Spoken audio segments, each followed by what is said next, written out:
Il y a tellement d'opéras actuellement sur le méta. On ne sait même plus où se placer. En passant, c'est moi qui me suis stressée. Donc, si vous voyez des débordements, c'est normal. C'est... Ah, félicitations. Si vous voyez des débordements, c'est normal. C'est parce que je l'ai fait dans ma chambre, entre mes 4 murs. Dans ma chambre ou dans ma maison. Dans ma maison, parce que quand je fais ça, je vois ma cuisine. Donc, là, c'est pas ma chambre, c'est juste ma maison. Ah, générique.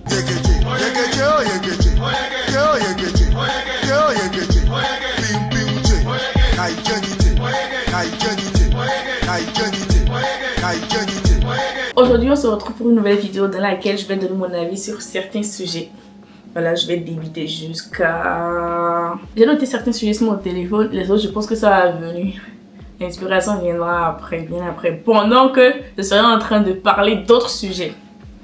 Let's go. Le premier sujet sera le 50-50. Il y a des années, moi le 50-50 ne m'aurait pas dérangé, mais uniquement dans un cas. Uniquement dans un cas.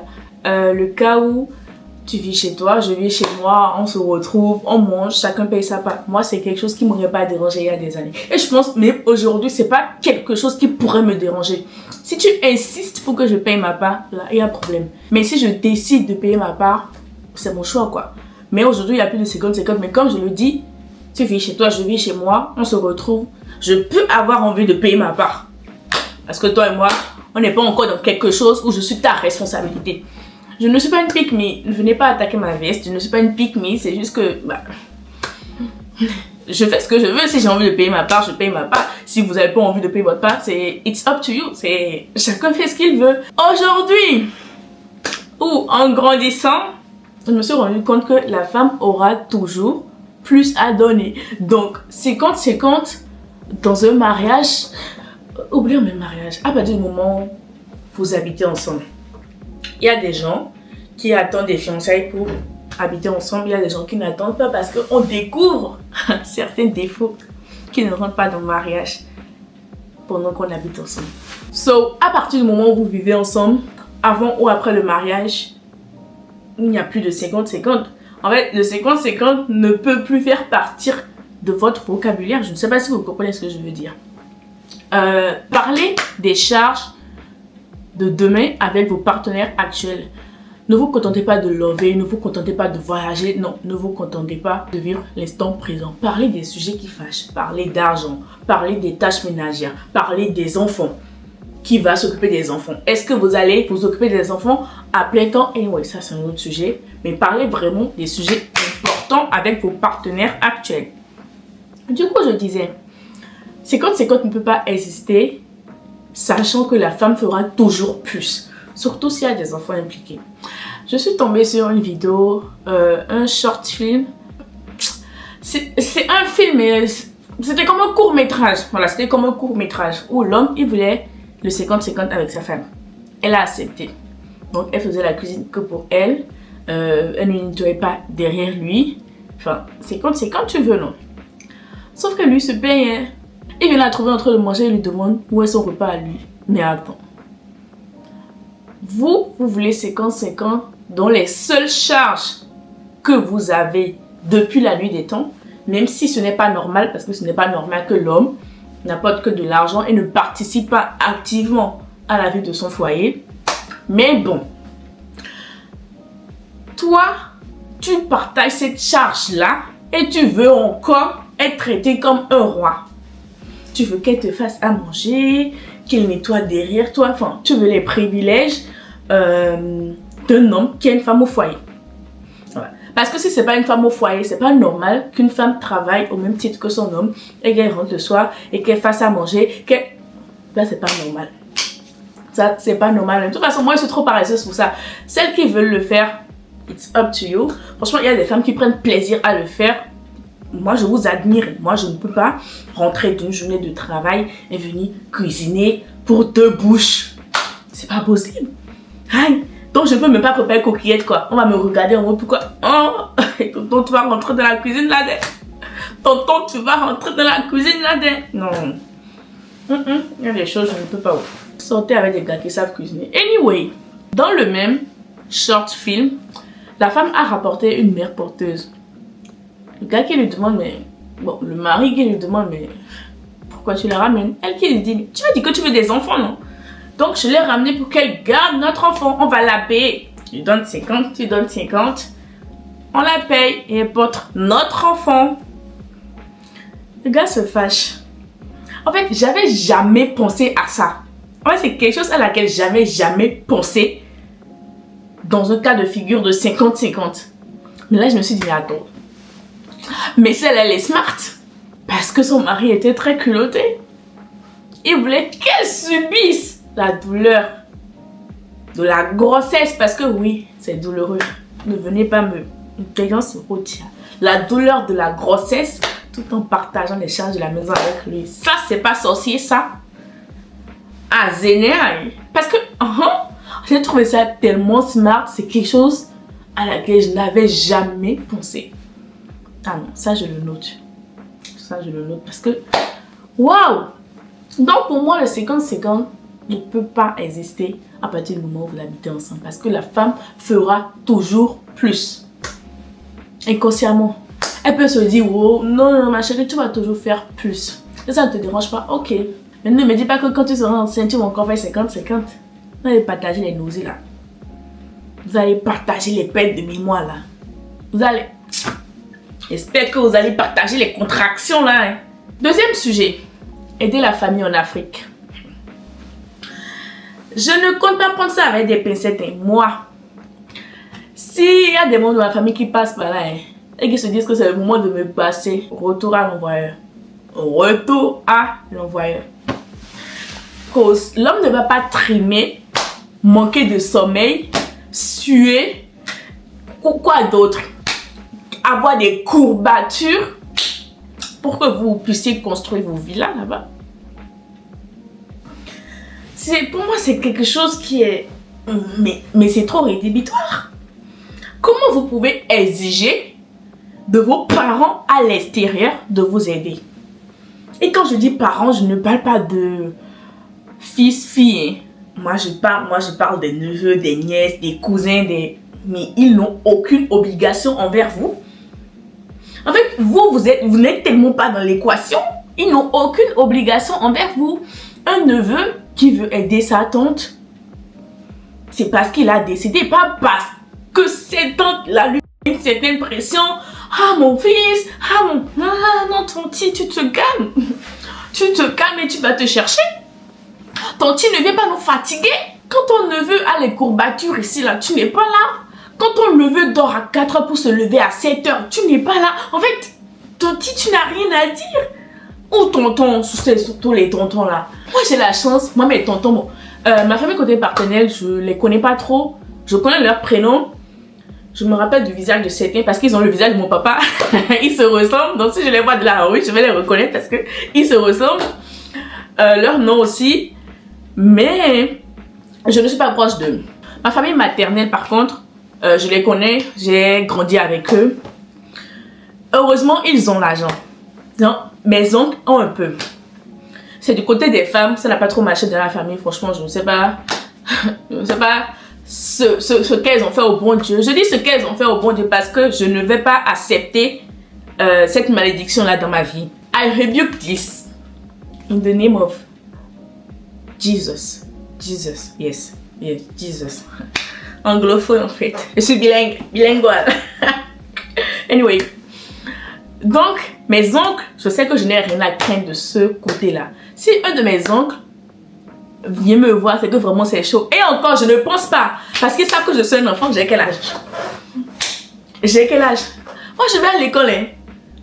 Ah, je vais à l'école et je me cherche. Et personne ne me paye mes charges. Donc, mon chercher là, je prends pour payer l'école et pour payer mes charges. Franchement, ne comptez pas sur moi. Donc, moi, j'ai cette chance-là. C'est plutôt du côté des femmes que ça peut... Mais jusque-là, personne n'a rien à me demander. Mais ma maman me dit que c'est comme ça en Afrique. Je ne parle pas forcément de ses sœurs à elle, mais des femmes de sa famille qui n'ont pas réussi. Elle me dit que celles-là, certainement, elles ont des yeux sur moi. Mais tanti, je n'ai que 21 ans. Enlevez vos yeux de ma vie. Enlevez vos yeux de ma vie. Je n'ai que 21 ans. Où est-ce que vous pensez que... Mais... Je suis un enfant. C'est pas parce que le voyage, c'est garçon qui me paye les voyages. Tout ce que je fais, c'est garçon. Ne pensez pas... Rien. C'est garçon. Donc, allez chercher votre part aussi. Allez chercher votre part. Parce qu'on va pas se mentir, il y a toujours des tontons qui sont toujours intéressés. Allez chercher votre part. Enlevez vos yeux de ma vie. Je n'ai rien. Parce qu'elles vont penser que les petites monnaies que j'envoie à ma maman pour qu'elle vive quand même bien, elles vont trop penser que j'ai réussi. Non, c'est pour que ma maman ne meure pas de faim. C'est tout. Sinon, moi, je n'ai rien. Je répète, les voyages que j'effectue là, et que je vais encore effectuer par la grâce de Dieu là, c'est garçon. C'est garçon. Prenez ça comme ça, s'il vous plaît, c'est garçon. Je n'ai rien. Regardez dans quoi je vis. Quand je regarde là, je vois ma cuisine. Moi, j'aurais quelque chose de plus, je serais dans le studio. Et tanti, vous aussi, soyez wise. Je vous avais déjà prévenu que j'allais débiter. J'allais m'éparpiller dans les sujets. Donc, revenons au sujet. Aider la famille en Afrique. Ce n'est pas une obligation, comme je l'ai dit un peu plus tôt. C'est un choix que vous décidez de faire. Mais aider la famille, là, ne vous oubliez pas. Ne vous oubliez pas, surtout si vous n'avez personne derrière. Vous allez être en train d'aider les autres. Le jour où vous aurez faim comme ça, vous n'aurez que vos yeux pour pleurer. Acceptez les insultes.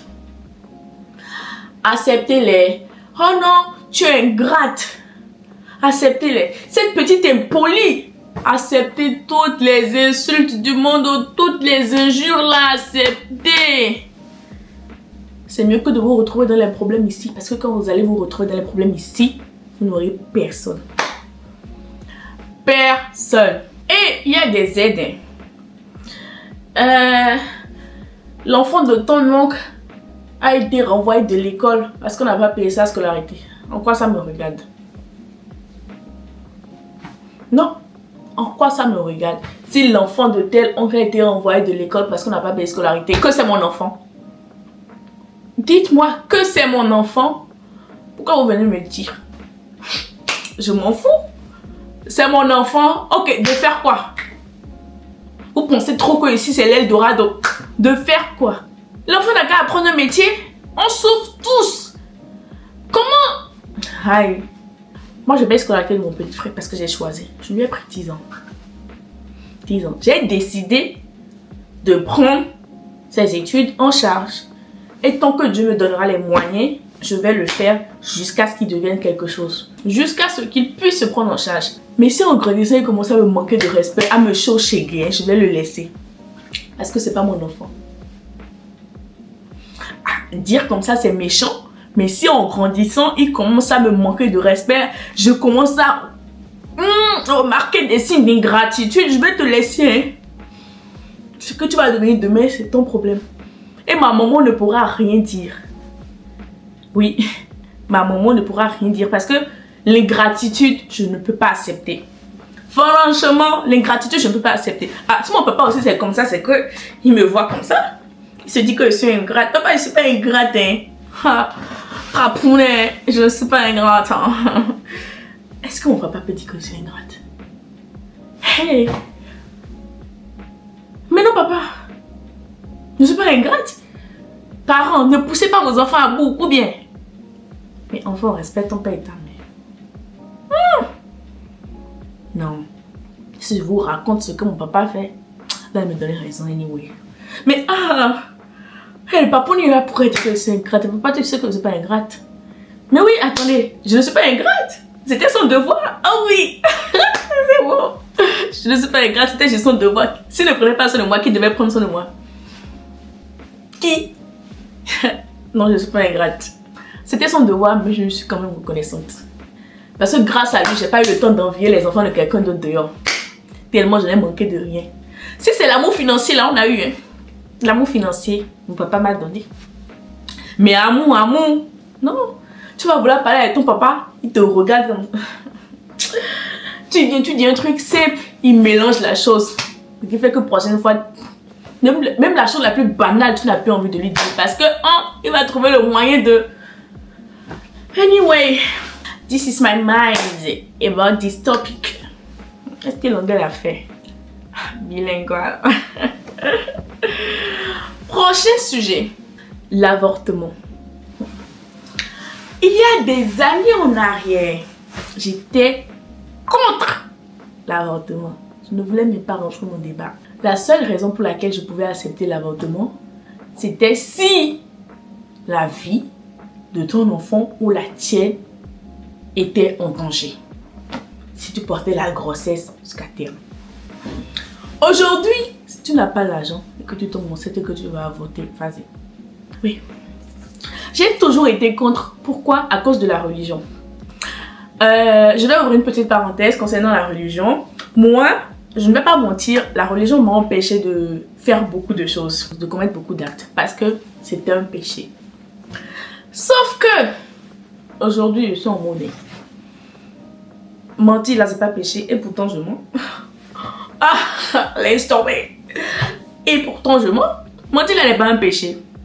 En fait, cette société, le fait que le mensonge ne soit pas puni par la loi et que les meurtres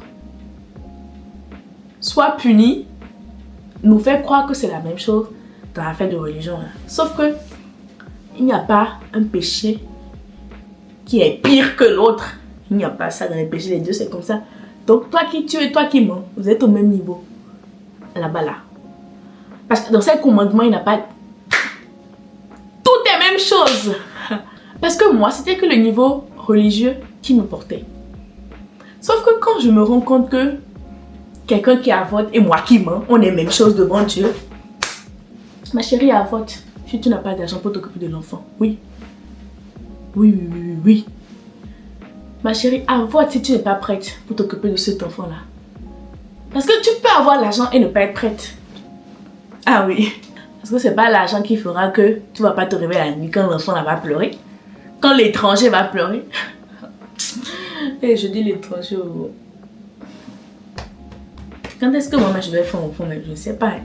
Là tout de suite je ne me vois pas encore à 25 ans avec un enfant. Il y a des gens, ils sont en mode ah oui, à 25 ans, je serai prête. Moi là, je ne sais pas à quel âge je serai prête. En tout cas là tout de suite je ne suis pas prête. Et je ne sais pas à quel âge je serai prête. Peut-être c'est vers les 30 ans là, mais je ne sais pas. Je ne sais pas. Donc je disais, quand j'ai compris que tous les péchés étaient égaux, je me suis remise en question et j'ai arrêté de juger les gens. Parce que moi aussi je péchais. Et comme je l'ai dit un peu plus tôt, moi, la religion m'a empêché de faire certains trucs. Ça ne veut pas dire que ces choses-là, je le ferai aujourd'hui. Parce qu'aujourd'hui, je sais pourquoi je ne dois pas faire ces choses-là. Mais je ne rapporte plus ça à la religion. Je ne sais pas si vous comprenez. Je ne parle pas de meurtre. Je n'ai jamais eu envie de tuer quelqu'un. Ça, c'est quelque chose qui m'a jamais traversé l'esprit. Ne vous inquiétez pas. Je ne parle pas de ça. So, moi, je ne juge plus les gens n'importe comment.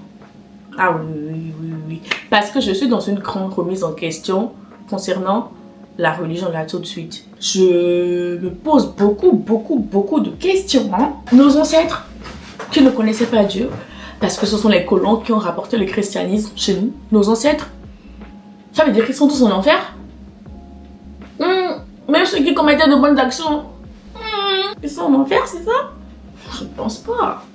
Et il y a plusieurs exemples dans la Bible qui te font poser des questions.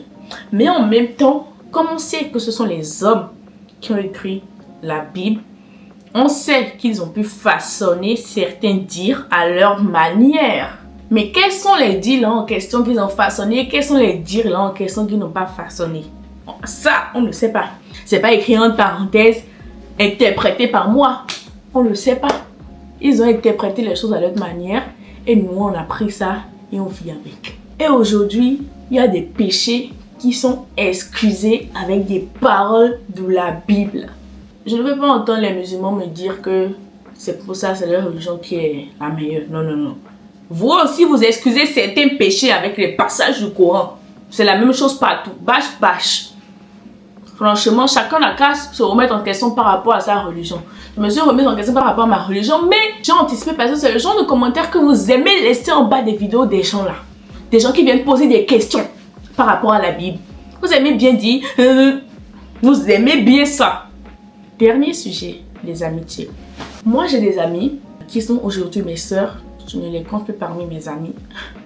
On a déjà traversé trop de choses comme ça dans mes amis. Ce sont mes sœurs. J'ai pas de meilleure amie en tant que telle. Je m'explique. J'ai une amie qui me considère comme sa meilleure amie. Mais moi, je ne la considère pas comme ma meilleure amie. Je la considère plutôt comme ma soeur. Pourquoi? Parce qu'elle a plusieurs amis. Je ne sais pas si vous comprenez. Moi, vos trucs de j'ai plusieurs amis, mais elle c'est ma meilleure amie, là, moi je ne suis pas dans ces conneries-là. Donc, moi, je préfère mettre les gens au rang de sœurs. Pour moi, c'est plus facile. J'ai besoin de moi demain, quelque chose qui se passe, je suis là. Voilà. Parlons des amitiés des réseaux. Il y a une star qui n'arrête pas de critiquer ses amis. Elle a même eu à critiquer mon ami dont je viens de parler. Et pourtant, mon ami est toujours abonné.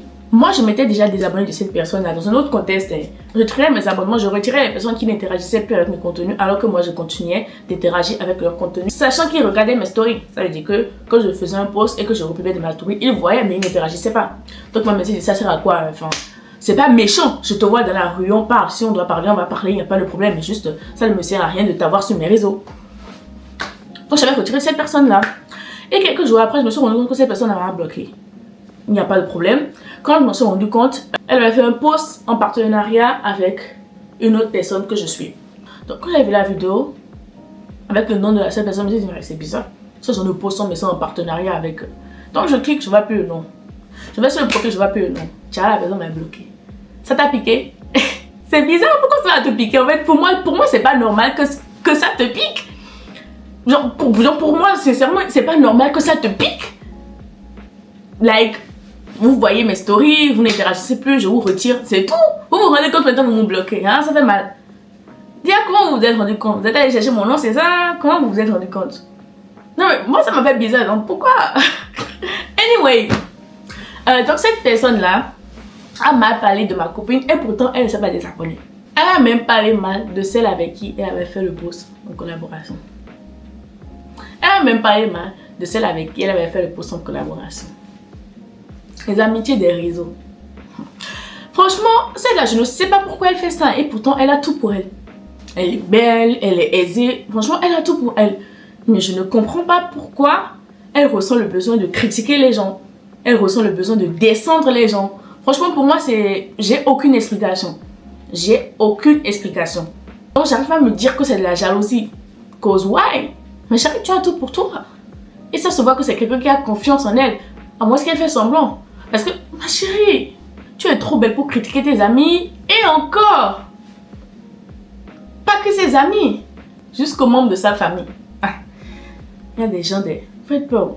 Donc, amitié des réseaux là, faites attention. Faites attention. Vos amis sucrent vos dos ici, dehors des... Ah, elles finissent de vous critiquer. Elles viennent poster photos avec vous. Je t'aime. My love. Vous êtes méchante. Mais n'empêche, il y a toujours de belles âmes sur les réseaux. Tout n'est pas que négatif. Mais faites vraiment attention. Faites vraiment attention. Elles sont en concurrence avec vous pour ne sais quelle raison. Franchement, vous avez l'impression qu'elles ont tout. Mais comment elles vous critiquent derrière? Mon Dieu. Si je pouvais parler avec des noms. Oui. Merci à tous ceux qui ont suivi la vidéo jusque là. N'oubliez pas de vous abonner, de liker, de commenter et de partager la vidéo dans vos groupes de famille comme je le dis toujours. Activez la cloche de notification pour ne pas manquer mes prochaines vidéos. Abonnez-vous également à mes différents réseaux sociaux, surtout Instagram, et intégrez mon canal. Voilà.